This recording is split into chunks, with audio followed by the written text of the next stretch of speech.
Florence Allard-Poésy et je suis professeure des universités en management à l'université Paris-Est Créteil. Marion Aubrat, donc moi je travaille à la direction développement durable et innovation transverse d'Eiffage et je suis responsable biodiversité donc dans la direction. Et dans le cadre du programme E3S, je suis aussi pilote de l'atelier 2 qui s'intéresse au lien entre bien-être et nature. C'est un atelier qui s'intéresse à étudier le lien entre la nature et le bien-être des habitants qui y vivent.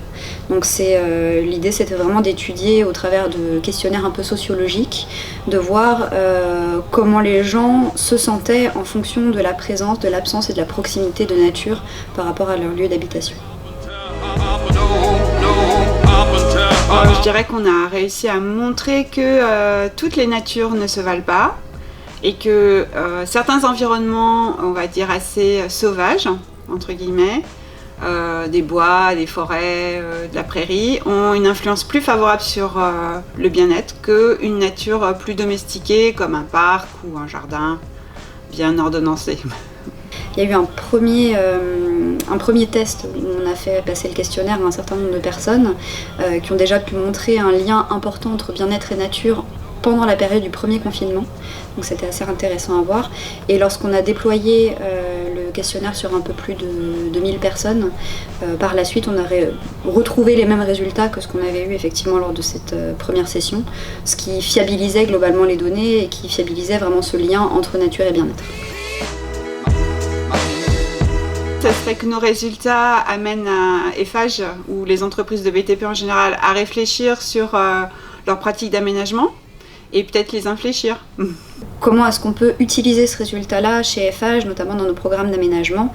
Parce que si on sait que cette nature-là peu domestiquée, qui met du temps à se développer, est particulièrement intéressante pour le bien-être, c'est qu'elle est particulièrement importante à préserver dès le départ, dès le début des projets. Donc c'est une donnée d'entrée qui me paraît particulièrement intéressante à intégrer et qui est aussi particulièrement importante pour la préservation de la biodiversité. Donc là c'est bien, c'est que les résultats confortent aussi l'importance de la nature en ville et l'importance de ces espaces de nature pour la biodiversité et donnent un argument supplémentaire pour la préserver. C'était pour moi une expérience vraiment formidable de travailler avec des personnes qui ont les mêmes préoccupations et qui ont aussi la même approche, c'est-à-dire qui n'ont pas de certitude sur ce qui peut être fait. Donc un peu comme des chercheurs, quoi. Ça permet de prendre du recul sur un certain nombre de sujets. Permet de faire évoluer un peu les mentalités et idéalement aussi les pratiques. Ni l'un ni l'autre. Einstein. Banlieue. Campagne. Vas-y, yoga. Yoga. En forêt. Les deux. Un arbre et une cabane pour chaque enfant. Moi j'aimerais beaucoup d'une ville où il n'y ait plus de voitures, il y a essentiellement des transports en commun et où du coup toutes les zones de circulation qui seraient libérées pourraient être transformées en espaces justement de nature végétalisée et de convivialité.